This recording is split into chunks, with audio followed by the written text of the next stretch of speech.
आज हम करेंगे आत्मकथ्य कविता का ही तीसरा पैराग्राफ। इसमें कवि क्या कहता है। मिला कहाँ वह सुख जिसका मैं स्वप्न देखकर जाग गया।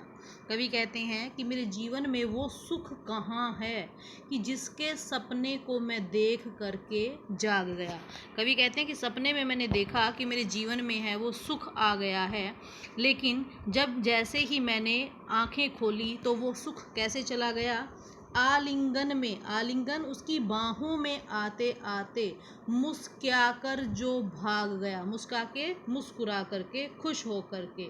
कि जिस प्रकार छोटा बच्चा है उसको हम बाहें फैला करके अपने पास बुलाते हैं कि वो मेरे पास आ जाए, लेकिन बच्चा क्या करता है, मुस्कुराता हुआ हंसता हुआ पीछे मुड़ के देखता रहेगा और आगे भाग जाता है। तो कवि कहते हैं वैसे ही मेरे जीवन में जो सपना मैंने देखा था सुख का, वो सुख भी ऐसे ही भाग गया कि मानो मेरी बाहों में आते आते वो मुस्कुराकर मुझसे दूर चला गया।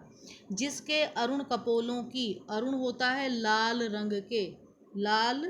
रंग के जिसके गाल हैं ऐसी सुंदर, मत वाली मन को मोहने वाली ऐसी सुंदर रूप वाली, अनुरागिनी उषा लेती, अनुरागिनी होता है प्रेम से भरी हुई, कि प्रेम से जो पूर्ण है, प्रेम से पूर्ण जो उषा प्रातः काल है वो अपना निज अपने सुहाग को सजाती है। जिस प्रकार प्रातः काल में लालिमा होती है और वो सुंदर होता है, उस समय का वातावरण मतवाला होता है, ऐसे ही मतवाले रंग वाली उषा के जैसे लाल गाल वाली मेरी प्रियतमा थी, जिसकी उसकी जो यादें हैं वो क्या बन गई हैं।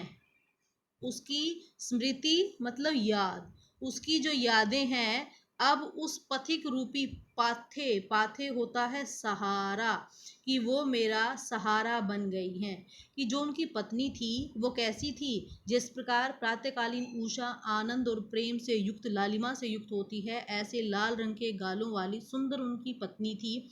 आज वो उनके साथ नहीं है। तो कवि कहते हैं कि थके पथिक की पंथा रास्ते का जो सहारा होता है पथिक के लिए, वैसे ही मेरी पत्नी की जो स्मृति यादें हैं वो मेरे लिए पाथे बन गई हैं, सहारा बन गई हैं, कि पत्नी की याद के सहारे ही मैं इस सफर पर चले जा रहा हूँ। सीवन होता है सिलाई, जिस प्रकार किसी भी चीज की हम सिलाई करते हैं वो सिलाई होती है सीवन। कवि कहते हैं सीवन को उधेड़ कर देखोगे क्यों मेरी कंथा की, कंथा होता है गुदड़ी जिस पर छोटे बच्चे सोते हैं, वो गुदड़ी, कि जिस गुदड़ी के अंदर फटे पुराने कपड़े रख करके हम धागे के द्वारा सिलाई करते हैं, लेकिन वो बाहर से सुंदर हो जाती है और बच्चा उस पर सोता है।